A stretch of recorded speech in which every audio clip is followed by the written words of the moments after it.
Colossenses 2,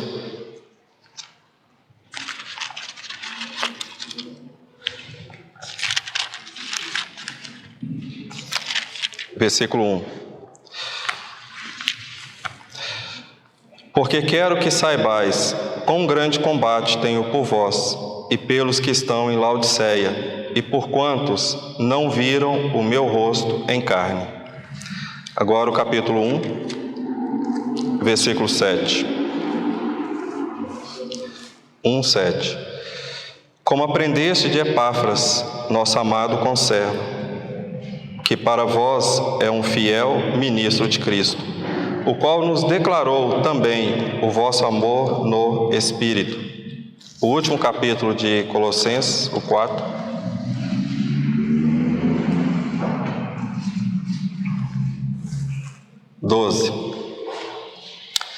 Saúda-vos, Epáfras, que é dos vossos, servo de Cristo, combatendo sempre por vós em orações, para que vos conserveis firmes, perfeitos e consumados em toda a vontade de Deus. Pois eu lhe dou testemunho de que tens grande zelo por vós e pelo que estão em Laodiceia e pelos que estão em Hierápolis. Então, nesse caso, a epístola, aqui de Colossenses, lendo ao contrário, ao invés de começarmos do versículo 1 do capítulo 1. Qual foi o propósito que ela foi escrita? Qual foi o propósito do Senhor quando Ele, então, conduziu esse irmão a encontrar com Paulo e repassar para o irmão as preocupações que ele tinha com a igreja? Se nós olharmos um pouquinho a mais no capítulo 2, que a gente fará daqui a pouco, nós veremos que essas doutrinas, elas ainda perduram até hoje, mas de outra forma.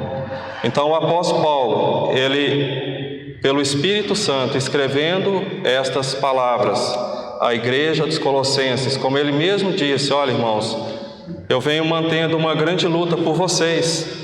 Eu não vi vocês face a face. Vocês também não me viram face a face. Vocês não me conhecem. Mas eu mantenho essa luta por vocês e pelos Laodiceia. Aqui, quando nós olharmos mais detalhadamente essa epístola durante o estudo, se o Senhor assim permitir em outras ocasiões, nós vamos ver que Paulo, ele colocou o Senhor em alto nível, como o Senhor deve ocupar nos nossos corações. E quando ele disse que a epístola ela deveria ser lida em Laodiceia, havia um propósito. E o Senhor, lá em Apocalipse, quando ele falou a respeito, para João, para que ele escrevesse e enviasse à igreja em Laodiceia, ele estava do lado de fora. Só para exemplificar, vamos olhar aqui o versículo 27 do capítulo 1. Versículo 27 do capítulo 1. Aos quais Deus quis fazer conhecer quais são as riquezas da glória deste mistério entre os gentios, que é Cristo em vós, esperança da glória. Cristo em vós, esperança da glória. Então, esta epístola, ela deveria ser lida aos irmãos em Laodiceia, porque quando nós olhamos em Apocalipse, capítulo 3, o Senhor está do lado de fora. O Senhor nem mesmo dentro dos corações, dentro deles estão. E a história, ela registra que a cidade, de Laodiceia, vivia às margens do rio Lico, dentro da Ásia Menor. E muito provavelmente, Paulo visitou essa região, ali o que é descrito entre o capítulo 18 e 21 de Atos, quando ele disse que a Ásia toda ouviu a palavra. Então ele visitou esses locais e provavelmente Epáfras, Filemon e Onésimo creram no Senhor nesse momento. E a partir dali, aquelas igrejas foram sendo estabelecidas, Hierápolis, Laodiceia, embora tenha alguns irmãos que dizem que Laodiceia foi um fruto do apóstolo João, que ele pregou naquelas regiões. Então Paulo também não esteve em Laodiceia, mas as cartas que ele escreveu, esta epístola, era para ser lida. E é triste saber, irmãos, quando o Senhor relata lá em Laodiceia, em Apocalipse: eu estou de fora e eu estou batendo. É muito triste. E essa é uma realidade hoje em muitos locais, em muitas vidas. E eu creio que quando nós nos detivermos mais ao estudarmos aqui, ao considerarmos alguns assuntos dessa epístola, nós vamos então perceber quão importante é e foi a vida desse irmão Epáfras, porque ele, movido pelo Espírito, conseguiu encontrar o apóstolo Paulo lá em Roma, onde Paulo estava alugando a casa. E ele então passou a situação que estava acontecendo a Paulo, e Paulo, movido pelo Espírito, então o Espírito Santo trouxe para nós essa epístola. E o que é mais elevado para nós é o Senhor em nós, a esperança da glória. E nós não podemos perder o Senhor de vista desse momento. Então hoje, estamos aqui em poucos em número, mas o Senhor está conosco. Onde estiver 2 ou 3, eu estou ali no meio de vós. É uma promessa do Senhor. E pela graça do Senhor, trazendo a memória, a palavra que o Gerson trouxe hoje para ontem, falando do pastor, do bom pastor. Quão importante é o nosso Senhor para nós, quando Ele nos trata como esse bom pastor. Porque nós devemos acreditar, sem duvidar, que o Senhor que começou a boa obra, Ele vai completá-la. Independente, irmãos, o Senhor fará isso. Então esse Cristo em vós, essa esperança da glória, ela vai crescer e aumentar em nós. Epáfras, ele se dedicava à oração. Vamos voltar lá para o capítulo 4, versículo 12. Quero fazer algumas considerações com os irmãos aqui. 4:12. Vejamos o que a palavra fala, dele. Quando ele fala, saúda-vos, Epáfras, que é do vosso meio, que é dos vossos. Que é dos vossos. Nesse momento, irmãos, gostaria que nós pensássemos um pouco. Onde estão os nossos irmãos? Não digo os que estão no casamento, mas eu digo os que você lembra deles e eles não vêm mais. Onde eles estão? Quantos irmãos nós vemos isso? Quantos irmãos que, por algum momento, por alguma coisa, deixaram a congregação, deixaram de perseverar junto conosco? E isso é um dano. Epáfras, ele orava, ele falava, Senhor, traga os irmãos, porque ele vai falar que lutava em oração. E eu creio que é uma obra nossa em favor dos nossos irmãos, em orar para eles, em orar por eles, para que o Senhor convença os corações deles, porque é isso que o Senhor requer de nós, de um corpo. Nós que temos esse entendimento, nós que sabemos quão importante é o Senhor Jesus para nós, e a gente sabe que os nossos irmãos fora estão à mercê do mal. Pedro, ele diz que o diabo, vosso adversário, ele anda ao derredor. E se a gente olhar, mais especificamente um programinha de bicho, da África, nós vamos ver que os leões atacam aqueles que estão afastados. Esses são os que são atacados, são os desgarrados. E o Senhor morreu por eles também, e eles fazem parte do nosso corpo. Eles também recebem do Senhor, receberam a salvação, e nós não podemos ficar indiferentes a isso.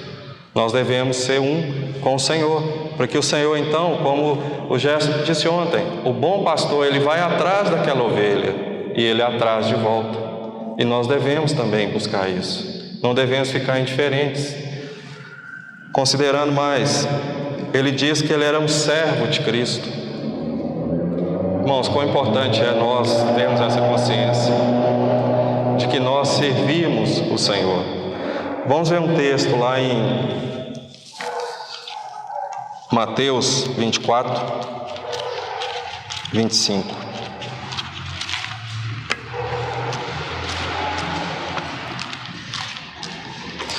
Mateus 24, verso 25.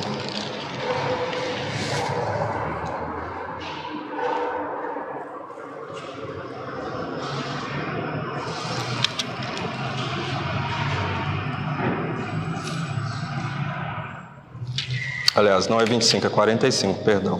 Vamos ler o 44. Por isso, estai vós preparados também, porque o Filho do Homem há de vir a hora em que não penseis.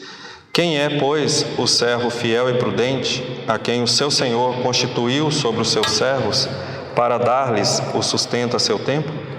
Bem-aventurado aquele servo que o seu Senhor, quando vier, achar fazendo assim. Em verdade vos digo que o porá sobre todos os seus bens. Mas aquele servo mau disser no seu coração: o meu Senhor tarda em vir, e começar a espancar os seus conservos, e a comer e a beber com os ébrios, virá o Senhor daquele servo em um dia em que eu não espera e a hora em que ele não sabe. E separar-o-á e destinará a sua parte com os hipócritas. Ali haverá pranto e ranger de dentes. Um outro texto semelhante está em Lucas, capítulo 16.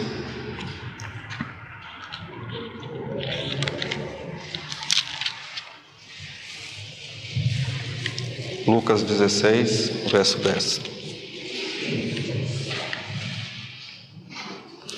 Quem é fiel no mínimo, também é fiel no muito. Quem é injusto no mínimo, também é injusto no muito. Pois se nas riquezas injustas não fostes fiéis, quem vos confiará as verdadeiras?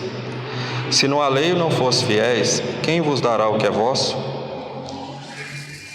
Eu creio, irmãos, que essa palavra do Senhor, com relação ao servo prudente, ao mordomo fiel, a esse que é fiel no pouco, ela se enquadra perfeitamente na nossa vida e também na vida de Epáfras. Porque para com os irmãos ele era fiel ministro, para com o Senhor, servo de Cristo. E eu creio que nós também devemos manifestar essas verdades em nós. Porque pensem bem, a igreja é a casa de Deus. E nós devemos ser esses mordomos, esses servos, esses fiéis dentro da casa de Deus.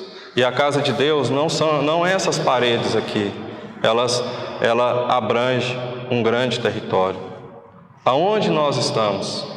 Vocês já pensaram que a nossa casa também é a igreja? Porque esse lá tem 2 ou 3 reunidos, o Senhor está. Paulo, ele celebrou aos irmãos dizendo: saúda-os a igreja de Deus que está naquela casa. Então, numa pequena medida, numa pequena expressão, nós também somos, na nossa casa, essa expressão de Deus. E nós precisamos ser fiéis. Aonde que a oração ela acontece? Como Epáfras. Pensem bem, Epáfras saiu de Colosso, foi viajando, chegou em Roma por algum motivo. A palavra aqui não nos diz. À medida que vocês forem lerem por curiosidade ou por saber mais, vocês vão ver que não é falado como que ele chegou a Roma. O certo é que ele chegou. E durante o tempo que ele esteve com Paulo, poderia ser até preso, ele orava. E Paulo via a oração e o fervor e o cuidado que ele tinha para com os irmãos em Colosso. E Paulo então pôde escrever, retornando aquela carta aos irmãos, e no retorno testemunhar da vida de Epáfras. Isso é maravilhoso, irmãos. Se nós pensarmos a respeito do nosso testemunho, a respeito da nossa vida perante o Senhor, em favor dos nossos irmãos, em favor da igreja de Deus, em favor da obra do Senhor. Porque essa palavra aqui, fiel, no grego é pistos. E essa palavra, ela tem 2 sentidos. Em fiel, a palavra fiel mesmo, confiante. É uma pessoa confiante, é uma pessoa que você pode confiar. Ela é confiável. Você pode confiar naquela pessoa. Porque é o sentido que o Senhor deixou aqui nessas 2 parábolas. Aquele mordomo fiel, ele é confiável. Ele é fiel na palavra, ele é fiel às crenças que ele manifesta. Ele é fiel em tudo. Então o Senhor pode confiar a ele a verdadeira riqueza. Porque é Cristo em vós a esperança da glória. A maior riqueza que o nosso Pai tem, Ele nos deu, que é o Senhor. E o Senhor também tem essa riqueza. Eu creio que nós precisamos buscar um pouquinho mais o Senhor para nós percebermos essas riquezas, irmãos. Qual é a herança do Senhor? Somos nós. E qual é a nossa riqueza? Cristo em vós, a esperança da glória. Isso nós precisamos ter. abundante, vivendo em nós. Nós precisamos ter essa realidade do nosso Senhor. E muitas vezes, quando nós oramos, a realidade que nós temos, ela se expressa conosco, ela vem à tona, ela se manifesta. E como nós precisamos nos aprofundar mais nesse serviço, nesse cuidado, nessa vontade de Deus, nesse servir confiavelmente ao Senhor. Que o Senhor, então, Ele venha cada vez mais nos confiar aquilo que Ele deseja para as nossas vidas. Porque à medida que nós vamos caminhando com o Senhor, que nós vamos progredindo, o Senhor então vai entregando mais. Se nós olharmos só um pouquinho, quando Deus diz, eu sou o Deus de Abraão, eu sou o Deus de Isaac, eu sou o Deus de Jacó, quando nós chegamos em Jacó, nós pensamos, não pode. Deus não pode ser o Deus de Jacó. Jacó catou no calcanhar do irmão, comprou dele o direito de primogenitura. Quando o pai e a mãe dele falou, vai lá para a casa do seu tio, sai daqui. Ele então foi, encontrou a Deus no caminho, fez um travesseiro de uma pedra, erigiu e untou. E Deus falou assim, olha, eu vou ser com você. Aí ele falou assim, então se Deus vai ser comigo, eu vou pagar o dízimo. Então eu vou negociar com Deus. E Deus então trabalhou na vida de Jacó durante 20 anos. E Jacó, ao sair de lá, ele disse para Labão, olha, você mudou meu salário 10 vezes, então se você pegar e fazer uma continha, a cada 2 anos, Labão mudava o salário dele. Porque foi 10, então a cada 2 anos, Labão mudava. E Deus disse que Ele era o Deus de Jacó. Mudou o nome. E como nós precisamos conhecer esse Deus transformador, irmãos. E é exatamente isso que nós precisamos. Ao Senhor ser a glória nas nossas vidas, será transformado. Mas o que nós precisamos para que isso aconteça?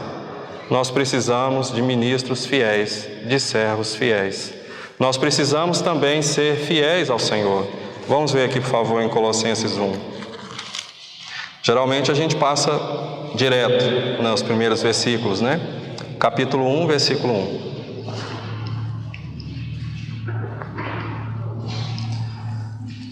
Colossenses 1, 1. Paulo, apóstolo de Jesus Cristo, pela vontade de Deus, e o irmão Timóteo, aos santos e irmãos fiéis em Cristo, que estão em Colossos. Graça a vós e paz da parte de Deus, nosso Pai, e do Senhor Jesus Cristo. Gostaria que nós detivéssemos a nossa atenção aqui, quando Paulo diz, e o irmão Timóteo, aos santos e irmãos fiéis, ou fiéis irmãos, dependendo da versão que você estiver utilizando. Esta palavra aqui, irmãos, ou irmão, é adelfo, em grego.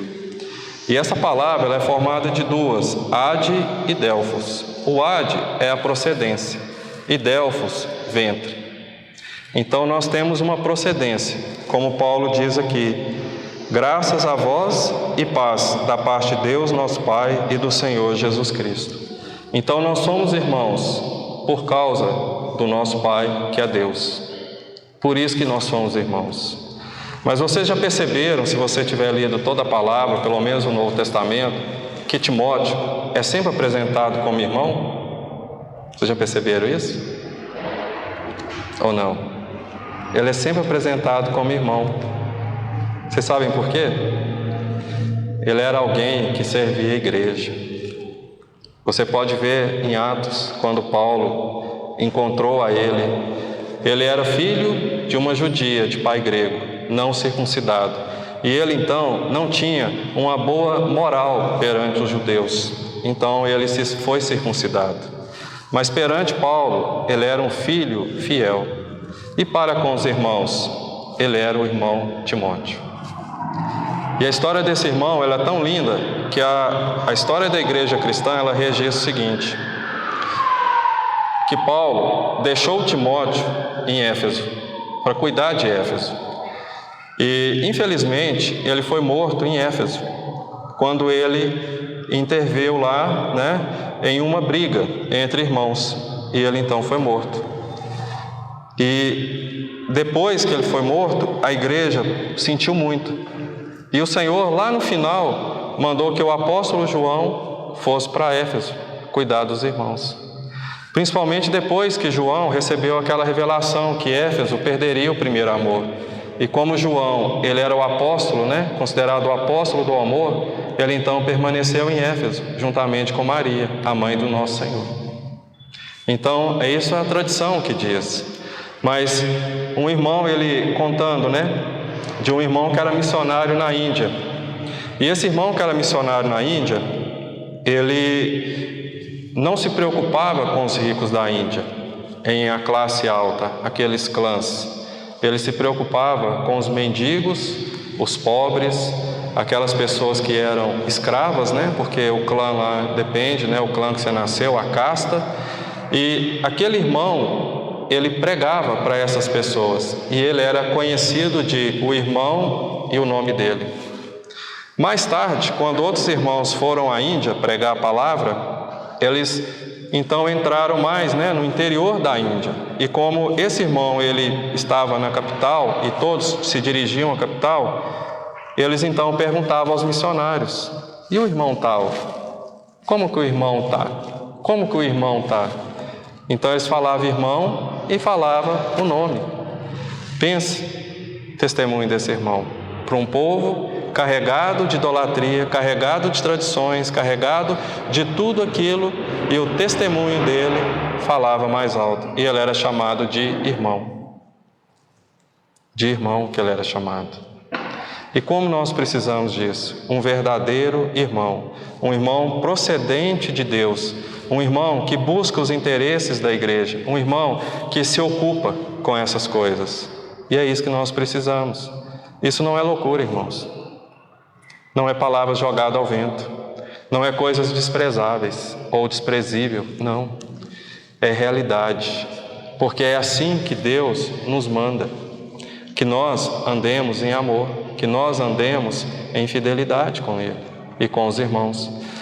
E aqui é tão especial quando o Espírito Santo ele registra essa palavra fiel, porque é isso que nós precisamos. Exemplos de irmãos fiéis. Irmãos que nós vemos a fidelidade deles. Irmãos que nós os vemos, que nós testemunhamos, que nós recebemos essa fidelidade. E nós vemos que muitos irmãos adelfos saíram. E aquela palavra que o Senhor disse lá em Lucas, em Mateus, do servo fiel, do fiel no pouco, também é pistós. Então nós temos um adelfos pistós, ou seja, um que procedeu de Deus do mesmo lugar que é fiel. E nós vemos isso no nosso Senhor, porque Ele foi fiel e Ele é o nosso irmão mais velho, Ele é o primogênito. Ele é o primogênito entre muitos irmãos. E quando o Espírito Santo ele registra aqui essa palavra, fiéis irmãos em Colossos, então ele está escrevendo algo muito importante. Ele está reconhecendo que o trabalho que Epáfras estava realizando, que aqueles irmãos, mesmo sofrendo, vamos ver aqui no capítulo 2 de Colossenses, o que estava acontecendo ali, Olha o verso 4, do capítulo 2. E digo isto para que ninguém vos engane com palavras persuasivas. Tem palavras persuasivas hoje na nossa vida? Na sociedade que nós vivemos? Tem. Hoje nós temos esse aparelhinho aqui que nos liga com qualquer lugar do mundo. Tem os influencers, não tem? Tem aquelas pessoas que têm os seus blogs, tem aquelas pessoas que têm os seus youtubers e as palavras persuasivas. Veja quantas palavras persuasivas que tem hoje no mundo. Que isso? Não tem problema. Que isso? Deus te ama. Que isso? Deus vai mandar para o inferno? Deus é amor. Ah, que isso? Você pode fazer isso. Isso é permitido. E outras que eu não vou nem falar, porque eu sei que vai causar muitos transtornos, E nós temos palavras persuasivas. As crianças, principalmente, recebem um apelo muito grande. E aquela pessoa também que está bem enfraquecida na fé, o irmão, também pode ser enganado. Ela pode ser levada. Paulo, então, preocupado com essas palavras persuasivas, e elas acontecem hoje também. Acontecia no primeiro século e elas, então, perduraram ao longo das eras e permanecem até agora. As palavras persuasivas estão aqui. Por que nós somos exortados a não mantermos comunhão com quem não é crente ou a não frequentarmos determinados locais? Como já tem sido falado esses dias atrás, o Salmo 1, bem-aventurado o homem que não anda, não se assenta, não se detém, são tudo palavras persuasivas. Quer ver um exemplo? Quem aqui gostava do truco? Truco, rato! Não é isso? Eu nunca joguei, mas eu sei. Se você for chegar numa casa e alguém falar assim para você, olha, que isso? O que tem a ver a carta? O que tem? Mas você sabia que a origem do baralho é profana? Aquela origem é profana. Então você vai se assentar na roda dos escarnecedores, o seu tempo vai passar, você vai ficar 1 dia, 2 dias, vai apostar, e aí vai. A sinuca. Quem gosta da sinuquinha, né? Isso tudo eu sou ruim, nunca dei conta de jogar. Mas se você frequentar determinados locais e na casa de alguém que tenha, você ainda corre o risco. E você não será um irmão fiel. Você deve manter a sua fidelidade perante o Senhor. São coisas simples, palavras persuasivas. Amigos nos levam a isso. Outra coisa que está aqui, verso 8. Tende cuidado para que ninguém vos faça presa sua, por meio de filosofias e vãs sutilezas, segundo a tradição dos homens, segundo os rudimentos do mundo, e não segundo Cristo. Há muita vã filosofia, concorda? Até hoje. Tem muita vã filosofia. Sutilezas? Tem. Muitas sutilezas. Principalmente no seio dos mais próximos. Isso é o que a epístola está nos falando. Acontecia na época dos Colossenses, Epáfras levou para o irmão, e o irmão, pelo Espírito Santo, trouxe para nós. Que isso, Cristiano? Que isso, cara? Vamos ali, só amigão, quanto tempo? E aí, né, Luizinho? Luizinho, cartinha ali, só um truquinho. E aí, vai levando a gente para o buraco. Por isso que nós não devemos nos deter, irmãos. Nós não devemos nos assentar, devemos nos posicionar, falar, olha, não, até aqui eu posso ir, passou daqui eu preciso ir embora. Minha mãe está me chamando. E esta palavra, rudimento do mundo, o rudimento, ele tem 2 sentidos em grego. O principal deles, dos 2, é o beabá. Sabia disso? Ou o abecedário. Então, ou seja, o que o mundo vai fazer para nós? Ele vai nos ensinar o seu beabá. Ou seja, ele vai nos alfabetizar à sua maneira. É isso que significa. Pena que nós não somos perito em grego, né? Para a gente então pegar lá a etimologia da palavra e a gente falar assim, peraí, rudimento do mundo, o que é isso, Sérgio? Rudimento do mundo é o beabá do mundo. É o beabá. É como você vai viver no mundo, como o mundo, ele está projetado, como ele vai caminhar. É assim hoje? É. Era assim no passado, na época dos irmãos? Era. Por que o Senhor escreveu isso? Há um sentido. Há um momento para nós pensarmos no nosso Senhor. Então o Senhor, ele nos considera adelphos pistos, ou seja, somos irmãos fiéis, confiáveis. Ele nos confiou algo e Ele espera então receber de volta esse algo. Ele nos considera como mordomos na sua casa, fiéis. Ele nos considera fiéis no pouco que Ele nos entregou. Quando Ele vier, Ele deseja nos encontrar fazendo assim. É isso que o Senhor deseja de nós, meus queridos e amados irmãos e irmãs. Nós não podemos nos demover. Nós não podemos sair da nossa firmeza. Não podemos escorregar. Tem um irmão que escreveu um livro, J.C. Ryle. Ele escreveu Palavra aos Moços. E ele então diz ali uma parábola, né? Uma fábula, que o pecado, ele é morro abaixo. Você caminha no precipício e de repente aquele precipício cede e a hora que você vê, você já está escorregando para o fundo. É assim que ele descreveu o pecado. É assim que ele descreveu aqueles que brincam com o pecado, que brincam com o perigo, põem em risco as suas vidas. E infelizmente a gente vê isso acontecer. Infelizmente. Mas essa não é a vontade do nosso Senhor. A vontade dele, como servos de Cristo, é que nós perseveremos. Vamos voltar lá no 4, por favor. 4:12.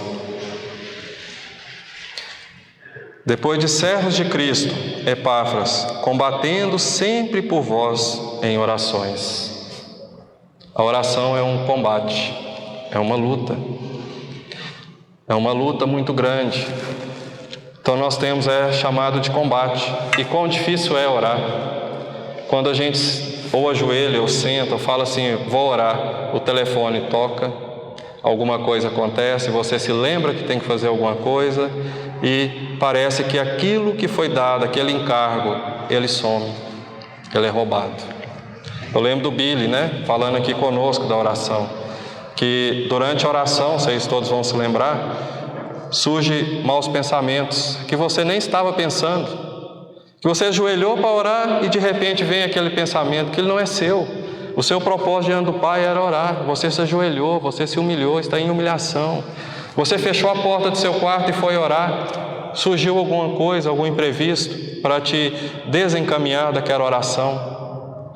Mas esse irmão aqui, junto com Paulo, ele combatia em oração, para que a fé dos irmãos em Colossenses não desfalecesse. E como nós precisamos disso, irmãos. Um pouquinho só da nossa oração, como Tiago diz, muito pode, pela sua eficácia, a oração do justo. A oração não é para você, a oração é para o Senhor. Ela é dirigida ao Senhor. E Ele, que recebe essas orações, Ele então vai atendê-las. Como o Senhor disse lá daquela parábola do juiz, que embora o juiz não temia a Deus e nem respeitava homem algum, um dia ele, vou atender o pedido dessa viúva. Então o Senhor usou um exemplo negativo para falar do Pai Celestial, que para nós parece demorado, mas na verdade não é, porque o Senhor tem o tempo dele. Como Jacó, 20 anos trabalhando, 20 anos, 14 anos pelas esposas, 6 anos pelo rebanho. E quando ele retornou, ele então encontrou com Deus. E Deus então atendeu a ele, mudou o nome, Israel, príncipe de Deus.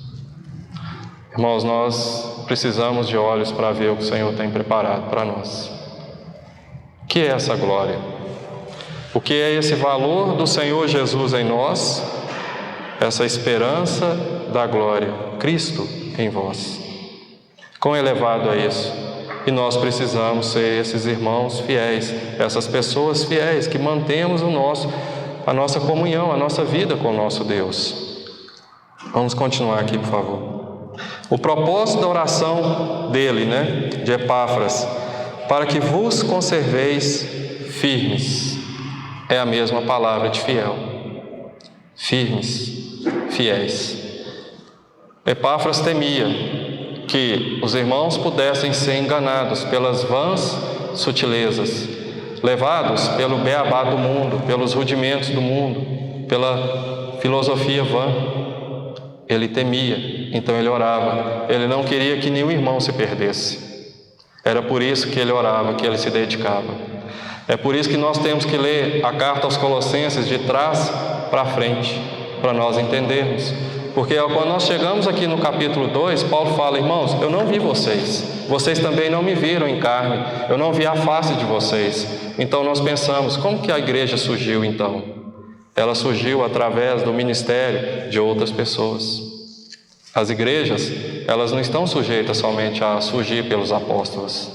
Os irmãos, no princípio, quando sobreveio aquela tribulação a Estevão, os irmãos saíram e anunciaram a palavra. Irmãos, cada um de nós tem a palavra, cada um de nós podemos anunciar o Evangelho, nós podemos obedecer à voz do Espírito, nós podemos nos sujeitar a Ele em adoração, em serviço, em oração, que tem grande valor diante de Deus. Porque nesse momento aqui da oração, Epáfras estava buscando os interesses do Senhor. os interesses do Pai.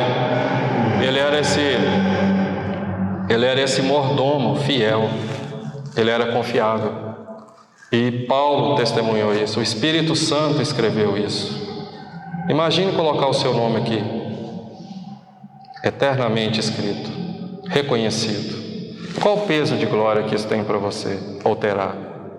O testemunho de você se desgastar, de você se consumir, como Romanos 12 diz, apresenteis os vossos corpos. Então, quando nós nos apresentamos perante o Senhor como esse sacrifício, para ser consumidos em favor dos irmãos, o Senhor então vai nos mostrar a boa, perfeita e agradável vontade dEle.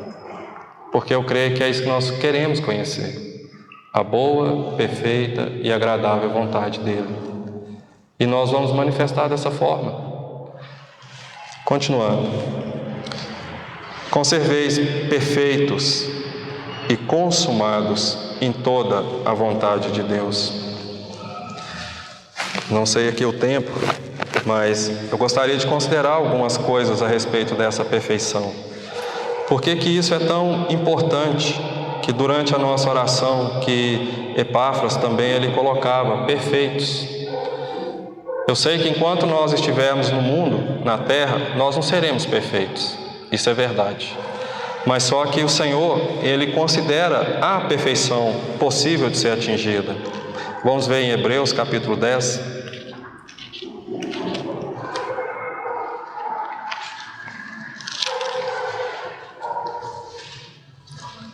Hebreus 10, 14.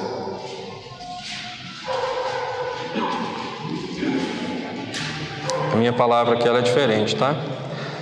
Porque como a só oblação ou oferta aperfeiçoou para sempre os que são santificados. Então, uma única oferta que foi oferecida, a do Senhor, aperfeiçoou os ofertantes para sempre. Um outro texto está lá em Filipenses 3,15. Filipenses 3,15.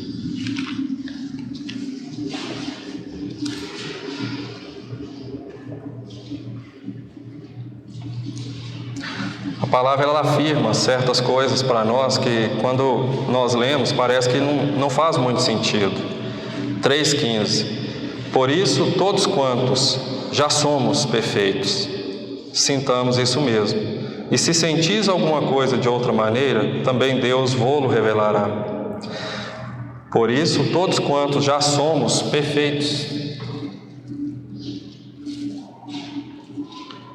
Há uma contradição, parece, na nossa realidade, mas não.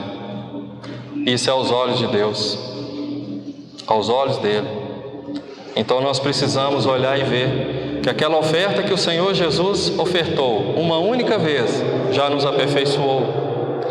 E aqui nós devemos sentir que somos perfeitos. É possível isso? É. Sabe por quê, irmãos? Por causa do Espírito Santo que Deus nos deu. E nós precisamos crer nessa verdade. Porque o Espírito ele foi dado e ele habita em nós. Ele está em cada um de nós. Todos aqueles que creram no Senhor e obedecem a palavra, ou receberam a obediência, receberam o Espírito Santo. O Espírito Santo está em nós. Então ele é a garantia dessa perfeição. Ele é a garantia da realização dessa obra. E o irmão, ele colocou da seguinte forma, o irmão Scofield, na Bíblia dele, ele colocou que a maturidade, a perfeição, ela tem algumas subdivisões. É como se fossem passos para que nós dessemos e fôssemos então constatando esse nível de crescimento. Porque Hebreus fala que os maduros, os aperfeiçoados, eles têm pela prática. Essa prática vai exercitar os seus sentidos. Você consegue entender isso? Que à medida que nós vamos caminhando, à medida que nós vamos recebendo o Senhor e nós vamos viver a vida cristã, tendo experiências negativas, positivas, falhas, quedas ou levantar, essa experiência, esse exercício, ele vai nos capacitar para a maturidade. Ele vai trabalhar em nós e então nós vamos, através disso, atingir a maturidade. E ela então tem alguns estágios para nós caminharmos. E vai ser a mesma palavra, aperfeiçoar. Vamos ver, por favor, em Colossenses 4,12, lá naquela epístola, que é onde nós lemos, né? Que nós sejamos perfeitos. Nós vamos conhecer a vontade de Deus plenamente. Conhecendo a vontade de Deus, nós temos a palavra de Deus, que é a verdade. Ela, se nós não conseguimos ainda captar ou termos os nossos sentidos aguçados, para nós então recebermos a palavra, conhecer essa vontade de Deus clara, nós temos a Bíblia. E nós podemos ir lá em Atos, podemos ir em Colossenses, podemos ir lá em Apocalipse. Nós temos tantas coisas que nós podemos fazer e conhecer. E a outra parte é o amor. 1 João 4.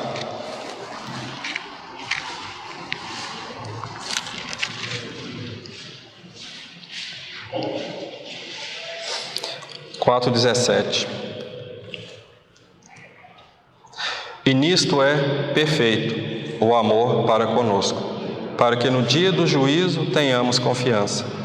Porque qual é ele? Nós também somos neste mundo.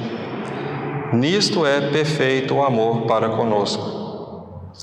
O 16. E nós conhecemos e cremos no amor que Deus nos tem. Deus é amor. Conseguem perceber a perfeição do amor? Esse é um passo em conhecer esse amor de Deus. Eu creio, irmãos, que a Miriam hoje ela me mostrou, né? A gente ouviu lá uma pregação do César Cornélia, nome assim. E ele então, falando a respeito de algumas situações que aconteceram, que ele viveu, ele então citou um caso de alguém que foi abusado na infância, uma criança, né? De alguma forma sofreu aquele abuso. E ele é psicólogo, e ele então disse que basta uma atitude para aquela criança guardar e mentalizar aquele ato de abuso por toda a vida. E ele, essa pessoa, quando ela chegar no nível adulto, dependendo da situação que acontecer com aquela pessoa, aquilo automaticamente vem na mente dela e ela reage.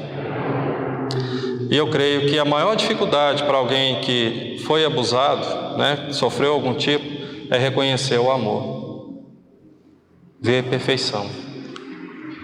Porque essa perfeição está no amor de Deus, em Cristo. Essa pessoa ela precisa de cura. Ela realmente precisa do Senhor para curá-la, para restaurá-la. E eu creio que ela precisa passar por esse estágio de restauração, renovação. Porque imagina como que essa pessoa vai receber essa palavra. Deus é amor. Por que Deus permitiu acontecer isso comigo? Seria a próxima pergunta dela, lógica. E então ela precisa receber a instrução. E a igreja é esse lugar, é você, sou eu. É esse passo que nós temos que dar para a maturidade. Para essa pessoa sentir esse amor de Deus, sentir essa realidade. Quem vai manifestar isso? Os adelfos pistós, os irmãos fiéis. Aqueles que são fiéis ao Senhor, eles vão manifestar isso. E isso é uma obra, irmãos. É uma oração que ele fazia, Epáfras, para que nós sejamos perfeitos, conhecendo a vontade do nosso Deus. Porque essa é a vontade dele, que nós conheçamos o amor. Fala de amor para alguém. Qual que é a maior prova, né? Está ali o Estevão, né? Vou usar a Lara como exemplo, né? Vou pegar a Laurinha, né? Laura, desculpa, falei o nome. Se ele pegar ela nos braços e der um beijo nela, é uma das maiores provas de amor. E ela vai reconhecer. Então, essa intimidade, essa proximidade que tem os lares, o pai, a mãe, é expressado dessa forma. O amor, um beijo, um toque, um carinho, um abraço, a confiança. E a igreja, ela deveria manifestar isso para as pessoas, né? Não estou dizendo a questão de beijar e tocar, mas que vocês entendam bem a receptividade, a pessoa se sentir acolhida, porque é uma das maiores dificuldades que nós sentimos. Eu tive uma experiência uma vez que nós estávamos em viagem e nós fomos então visitar alguns irmãos. Nós fomos reunir numa congregação, né? Lá em Vila Velha. Chegando lá, nós não nos sentimos acolhidos. Eu não me senti, a Miriam não sentiu, na igreja. E eram irmãos. Culto, tudo normal. Né? Então, essa acolhida, esse passo do amor, a gente não pode passar ele. Nós não temos como. É impossível. Então, nós podemos medir o nosso caminho, né, diante do Senhor, nesse ponto, o amor. É um ponto que a gente pode medir. Continuando, por favor, está em 2 Crônicas, lá no Antigo Testamento, 2 Crônicas 2.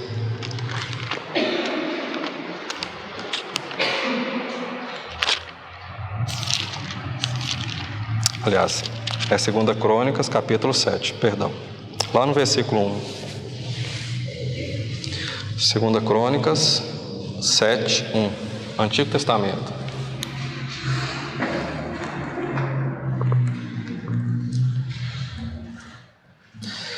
E acabando Salomão de orar, desceu o fogo do céu, e consumiu o holocausto e o sacrifício. E a glória do Senhor encheu a casa. A glória do Senhor encheu a casa. Esse é outro ponto. Quando a glória do Senhor enche a nossa vida. Cristo em vós, a esperança da glória. Quanto mais nós temos de Cristo, mais essa vida gloriosa vai se manifestar em nós. Você vai pensar Cristo, você vai falar Cristo, você vai dizer Cristo, você vai sonhar com Cristo. Não é exagero. Pensa a influência do apóstolo Paulo, se você estivesse com ele. Ele ia falar do truco, da sinuca ou de Cristo? Ele ia falar de quê, irmãos? Ele falou, olha, eu resolvi não saber mais nada a não ser Cristo, Jesus Cristo e esse crucificado. Imagina, Paulo, vivendo lá com a guarda pretoriana, ele converteu a guarda todinha, através de tanto ele falar. Certa vez ele foi chamado de tagarela. O que é esse tagarela que está falando? Ele só falava de Cristo, ele só falava disso. Qual é o seio da nossa conversa hoje? Vã sutileza? Rudimentos do mundo? O beabá do mundo? Filosofias? É isso que é a nossa conversa hoje? Cristo tinha que ser a glória, encher a casa. Você não vai ministrar, eu não vou ministrar, o Senhor vai ministrar pelo Espírito. O Senhor vai falar, o Senhor vai conduzir, o Senhor será o centro na sua casa, o Senhor será o centro na sua vida. Quando você estiver perto de um incrédulo, você então vai falar para ele, você conhece Jesus? Você já ouviu falar da obra de Jesus a seu favor? A obra que Ele realizou, que Ele morreu por você, nos resgatando do pecado? O Senhor Jesus me curou. Ontem aqui eu tive uma oportunidade, né? O Gilson, eu gosto de ficar perto dele, eu gosto de especular em algumas coisas. E aí eu perguntei para o irmão, e nós dentro da nossa conversa, ele então falou das experiências que ele teve há 40 anos, quando ele começou no ministério. E ele relatou que ele chegou em uma cidade e lá não tinha ninguém crente. Era uma festa idólatra. E ele então foi um dos primeiros crentes que chegaram lá no local. E dentre aquelas pessoas, né, ele então com muito custo conseguiu então apresentar o Senhor Jesus para uma determinada pessoa lá. E essa pessoa então creu no Senhor. E depois que ela creu no Senhor, outra pessoa veio. E essa outra pessoa que veio era um homem. E ele tinha uma ferida aberta na perna. Uma ferida aberta na perna, que médico nenhum curava, nem centro espírita, nada. E o Gilson então, chegando lá com os irmãos, né, foram, pregaram para essa pessoa. O Gilson falou que não fez nenhuma oração a mais. Ele colocou a mão no homem e falou assim, Senhor, tenha misericórdia, cura ele. Aí o homem depois, quando no fim, né, que ele confessou, e falou assim, quando você estava orando, eu senti minha perna queimando. Parece que tinha um fogo na minha perna e a perna dele foi curada. A glória não é do Gilson, a glória é do Senhor, irmãos, porque é o poder do Senhor que teve o meio correto para curar. A glória manifestou através do seu servo fiel. E nós perdemos chances, oportunidades de glorificar o nosso Senhor, de trazer vida para as pessoas. Isso é tão maravilhoso quando a gente é usado pelo Senhor. Quando o Senhor nos abre a porta e diga: vá, pregue, eu estou contigo. E é isso que nós queremos tanto. Como nós precisamos dessas coisas. E o que nos impede? Então nós podemos ver o quanto do Senhor, como Epáfras orava: Senhor, aperfeiçoe-nos, irmãos, em Colosso, em Herápolis, em Laodiceia, a tua vontade. Mostre a eles a tua vontade, aquilo que o Senhor deseja que eles façam. Isso o Senhor desejava. Era o coração do Senhor sendo manifestado na terra, como esse templo em Jerusalém. A glória desceu. A glória não pode ficar mais retida no céu, irmãos. Ela não pode, porque a terra está clamando por ela. O que o Senhor Jesus falou? Que se você ligar algo na terra, será ligado onde? No céu. Olha o poder que o Senhor nos deu, a autoridade. Agora o problema está onde? Na terra ou no céu? Diante do Senhor ou diante de nós? Em algum lugar está com problema. Isaac viveu uma experiência. Quando ele precisou de água, ele foi procurar os poços que Abraão cavou. Estavam todos os poços entulhados. Ele então teve que desentulhar, ele teve que abrir novamente os poços, para que aquela água viva fluísse. E ele teve que furar outros, porque outros foram necessários. E ele então encontrou água.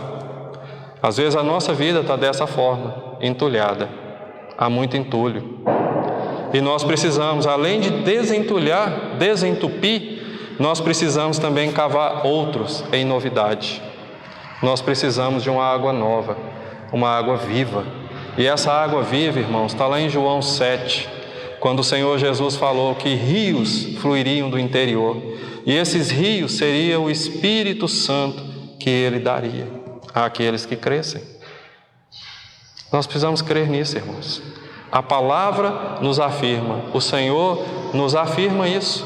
Nós precisamos ler e crer, porque se nós cremos, nós vamos permanecer na palavra do Senhor, nós vamos permanecer perante Ele. O Espírito Santo vai registrar Adelfos Pistós, irmão fiel, mordomo fiel, fiel no pouco, fiel na sua vida, fiel na igreja, fiel no seu caminhar. É você, sou eu, é individual. E é isso que nós precisamos caminhar, é nesse passo. Confirma a sua vida com a palavra. Veja os passos, veja onde você está parado e onde você precisa alcançar.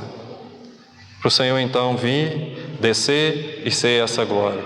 Irmãos, eu creio que Deus, Ele não está retido. Eu creio. Eu creio que o nosso Pai, Ele nos ama. E Ele não tem receio, Ele não tem barreira, Ele não tem nada que o impeça. Muito pelo contrário, Ele pode fazer tudo. Nós cantamos abundantemente, infinitamente mais. Ele pode fazer isso e Ele quer fazer. Então, da mesma forma que o irmão Gilson teve aquela experiência tão maravilhosa, ser um vaso útil na casa do seu mestre, do seu possuidor, trazendo cura para aquela pessoa e trouxe a salvação. Irmãos, isso é maravilha que aconteceu. Isso é demonstração de poder do Espírito. Isso é demonstração. E até hoje o irmão se alegra em contar isso, porque ele foi usado. Ele foi útil. Ele foi fiel naquele pouco. Senhor, eu preciso pregar a Ti crucificado por esse homem. Não há ninguém aqui nessa cidade, mas eu estou aqui e eu vou ser essa luz. Eu vou ser essa candeia. E nós precisamos ser a candeia onde nós estivermos. Em qualquer lugar, irmãos. Qualquer lugar. E o Senhor estará conosco. Continuando. Tiago 1,4.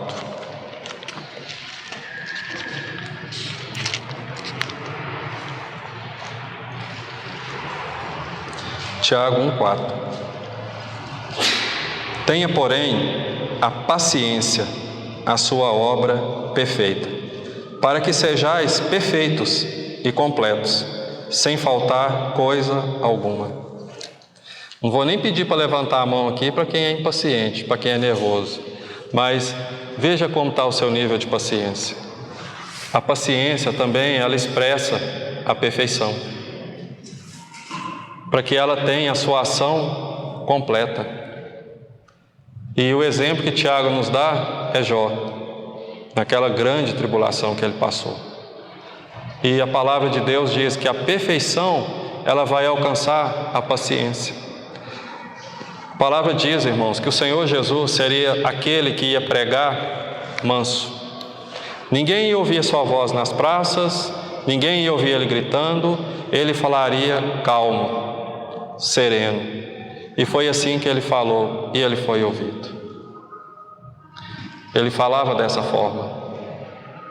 Certa vez ele chamou um homem que tinha uma mão ressequida. Vem para o meio. Ele estava próximo. Ele então falou com aquele homem, e o homem estendeu a mão e ela foi curada. O Senhor não gritava. O Senhor, ele não perdia a sua paciência. Lá em João 8, quando eles trouxeram aquela mulher pega em adultério, era um caso, pensa, uma multidão arrastando a mulher pela rua fora, e vem aquela multidão gritando, joga ela aos pés do Senhor, e o Senhor calmamente aguarda, pacientemente. Você já imaginou essa cena? O que você faria? Como seria? Ele calmo, um exemplo de paciência. E essa paciência é outro passo que nós precisamos dar rumo a essa perfeição, a acalmar o nosso ser. O salmista, ele disse que ele fez com que a alma dele se acalmasse como a criança nos braços da sua ama. Como a criança nos braços da sua ama. Calmo, tranquilo. O salmista tinha a alma agitada. E nós sabemos que nós somos agitados, né? Nós sabemos disso. Mas é um passo, uma obra para nós trabalharmos em nós. É uma verdade que nós precisamos trabalhar. E a Bíblia fala que a ira do homem não produz a justiça de Deus. Irai-vos e não pequeis. É possível você irar e não pecar, mas muitas vezes a gente peca. 99% dos casos a gente peca. E fala, e peca quem é precipitado no falar. E muitas vezes a impaciência gera o falar precipitado, gera a ira. Enquanto que a paciência, ela vai atingindo um nível que ela vai gerar a perfeição. Ela vai mudar, ela vai mostrar qual nível de maturidade nós estamos, qual o momento que nós estamos perante o Senhor. E Hebreus 13, 21.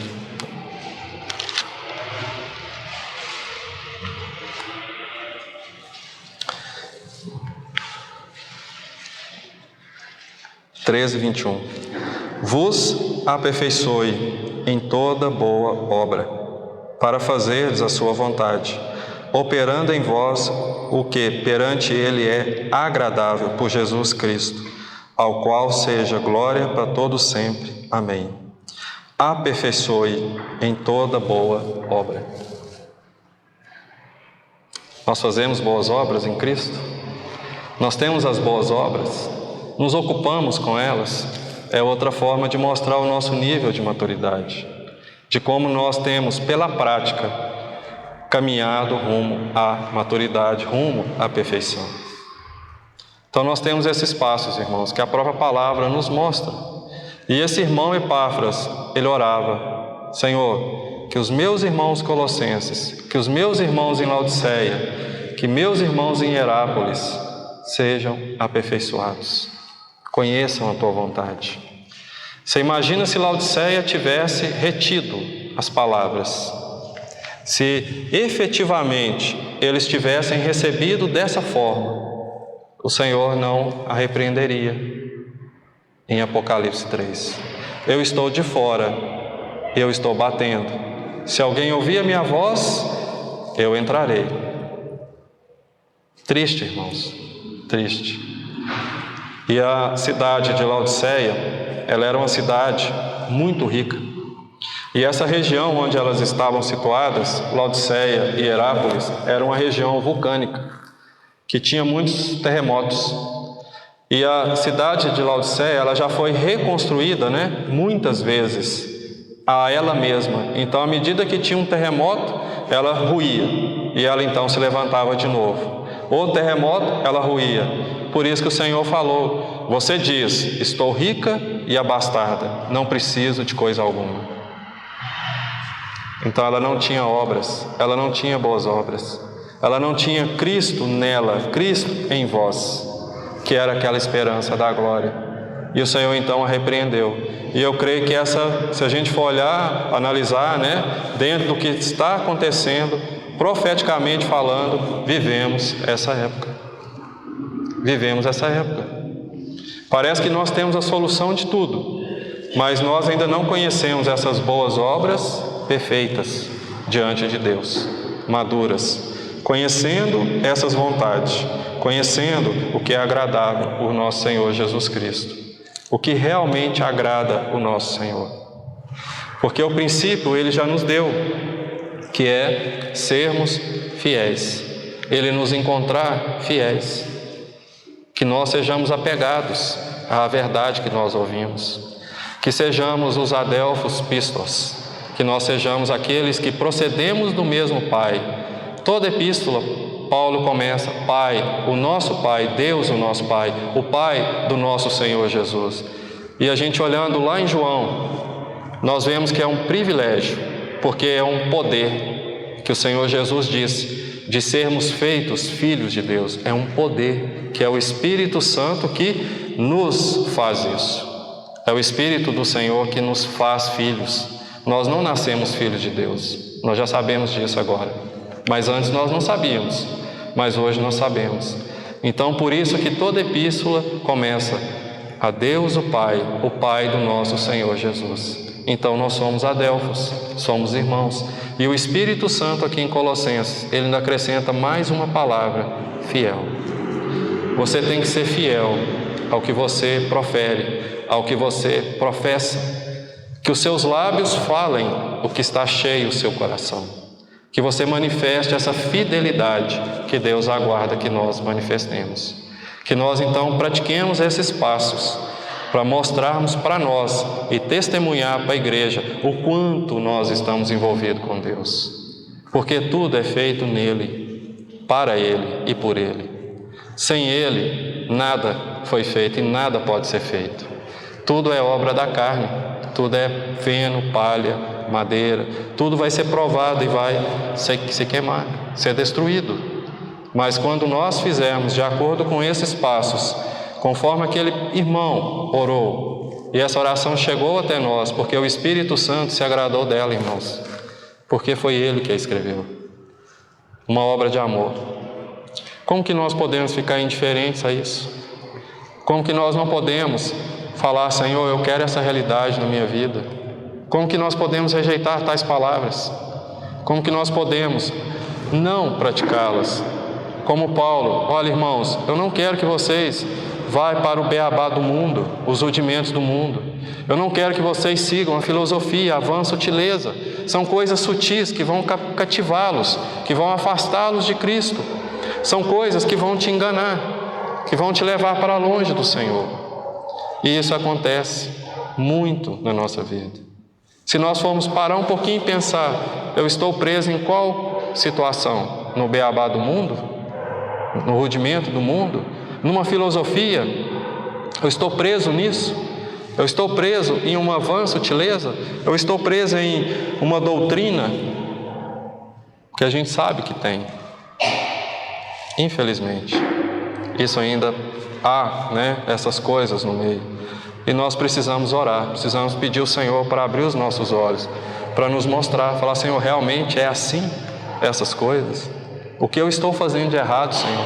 O que o Senhor precisa ganhar na minha vida para que essa glória do Senhor venha, para que essa brilhante, essa essa maravilhosa luz entre mais em mim e brilhe e tenha em mim. Nós precisamos imensamente disso, né? E a outra, né, que seria o final lá em Filipenses 3. Filipenses 3, 11.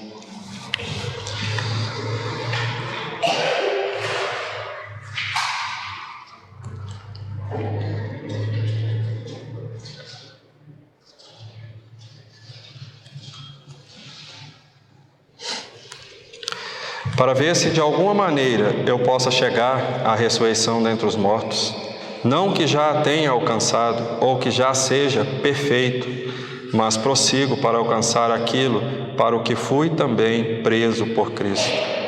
Irmãos, quanto a mim, não julgo que eu haja alcançado, mas uma coisa eu faço, e é que, esquecendo-me das coisas que para trás ficam e avançando para as que estão diante de mim, prossigo para o alvo, pelo prêmio da soberana vocação de Deus em Cristo Jesus. Paulo, ele não confessou que ele alcançou a perfeição, mas ele foi dentre os apóstolos, né? Ele foi um dos que disseram que a coroa da justiça estava reservada a ele, que ele combateu o bom combate, ele guardou a fé, ele perseverou.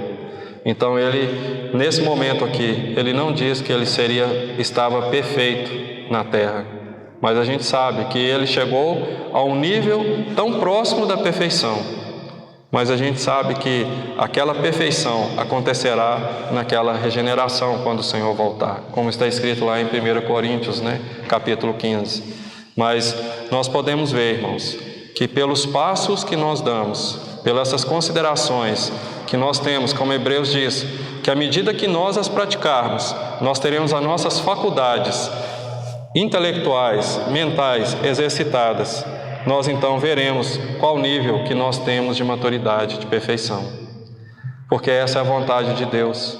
Se Deus colocou isso no coração de um homem, de um ministro fiel, Ele coloca isso também hoje em nós.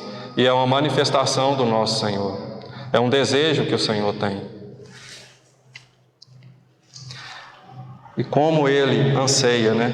Para que nós sejamos dessa forma, como Ele anseia, para que nós cheguemos a essa estatura, que nós cheguemos à estatura do nosso Senhor. O Senhor nos abençoe, irmãos, que vocês pensem, né? Considerem, por favor. Vamos orar.